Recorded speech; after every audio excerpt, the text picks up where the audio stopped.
Tout près ici à Dakar, les chantiers de l'autoroute à péage sont ouverts, comme l'attestent les démolitions des ponts de Hann et de Colobane.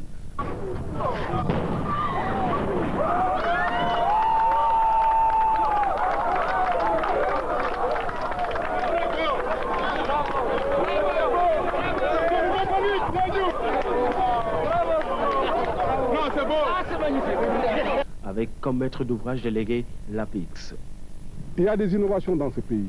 C'est pour démontrer qu'il y a un changement réel.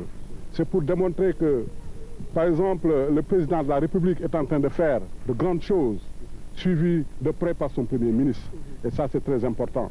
Les Sénégalais verront d'autres choses, d'autres manières de gouverner.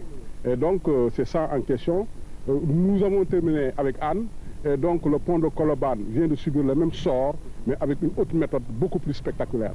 Et donc, ça, vraiment, tous les Sénégalais verront qu'il y a un véritable changement dans ce pays-là.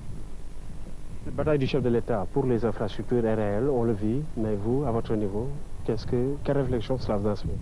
Vous savez, la bataille du président pour les infrastructures est réelle. Et les Sénégalais n'ont pas encore vu.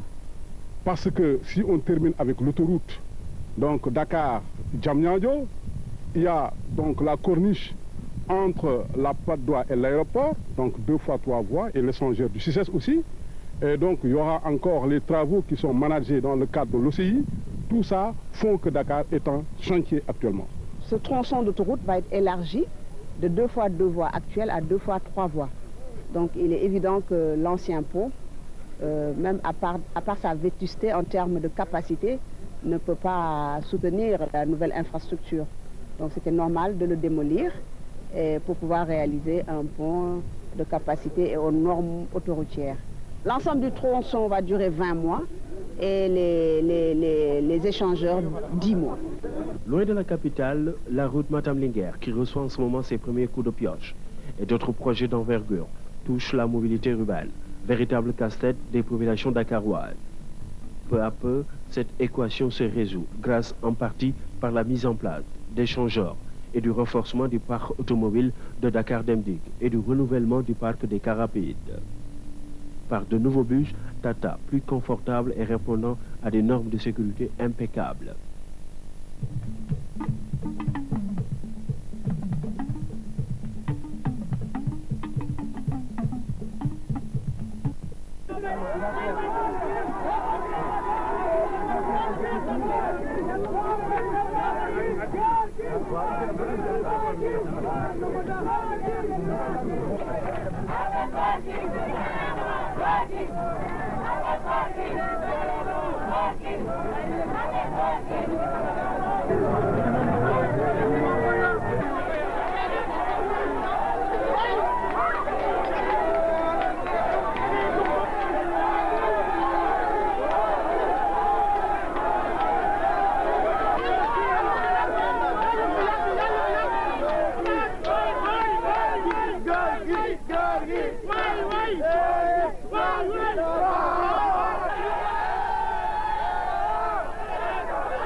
Un soir, en sortant de ce palais, j'ai vu par là des gens qui attendaient pendant des heures et des heures. Et cela m'a fait mal.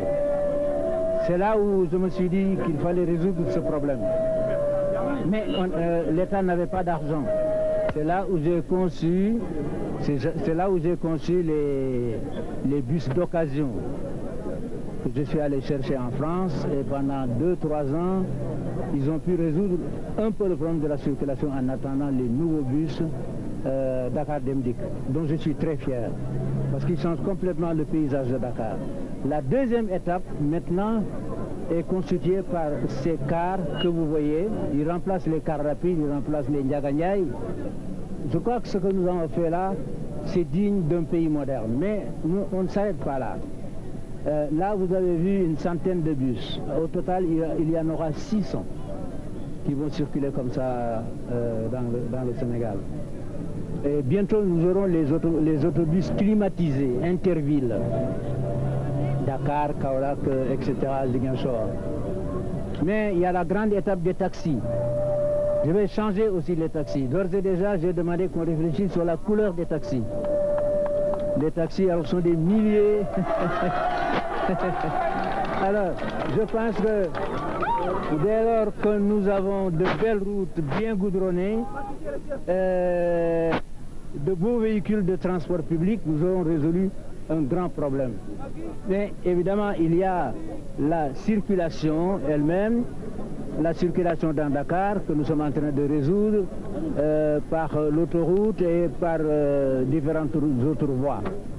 Donc, comme vous l'avez dit, c'est une véritable révolution. Mais une révolution, en fait, ça ne se termine pas. Elle se déroule par phase. Maintenant, nous sommes à la 3e ou à la 4e phase de cette révolution interminable qui doit toujours marquer une étape de plus dans l'évolution du Sénégal.